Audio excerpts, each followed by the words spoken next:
فستیوال جمهوریوی هفته کتاب کودکان و نورسان تاجیکستان که همساله از 2 تا 9 اپریل در شهر و ناحیه‌های جمهوری تاجیکستان برگزار می‌گردد، در دایره آن نمایشگاه، صحبت‌ها، محفل‌های ادبی، میزهای مدور و آزمون‌های گوناگون از قبیل فروغ صبح دانای کتاب است، نمایش دسترنج کودکان و نورسان، سیاحان نورس، سیاحت با کتاب، سیر عالم کتاب، محفل‌های عائله کتاب دوست، صنف کتاب دوست، عائله هنرمندان، دستان ماهر و امثال اینها گذرانیده می شوند که به این وسیله شوق و ذوق کتابخوانی و بیدار ساختن هویت ملی در زمین نورسان طریق مطالعه کتاب ها زیاد می گردد.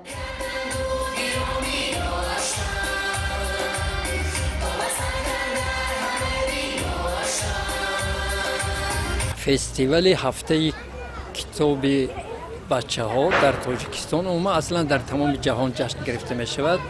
اما سالهای 96 و 97 عصر گذشته به قبل میراث مانده است. یکی از تشبثکاران نخستین شاعر نریمان بقازاده بوده. فستیوال یک نظر انداختن به ادبیات بچه ها درباره کتاب صحبت کردن است، وگرنه اصلا هر روز یک کدام روزی که یک کتاب میخورید همون روز فستیوال است. امروز یک جشن بسیار پرتنطنه بود. بچه ها شعر خواندن، سرود خواندن، رقصیدن، خرسندی کردن و لحظه های بسیار رقت آور هم بود.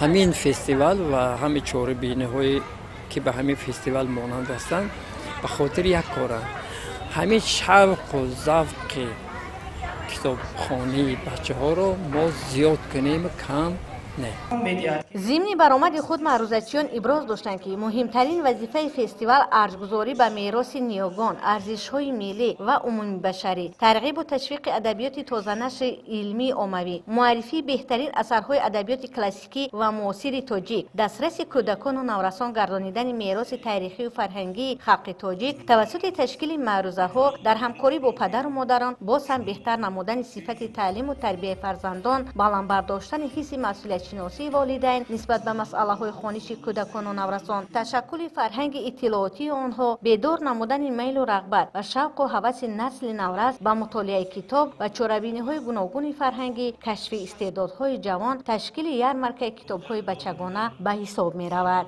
می‌خواستم مینتداری خود را به اساسگذار صلح و وحدت ملی، پیشوای ملت، پرزیدنت جمهوری تاجیکستان محترم امامعلی رحمان بیان سازم که برای ما نسل نورس چنین آزمون‌های با نفوذ را تشکیل نمودند.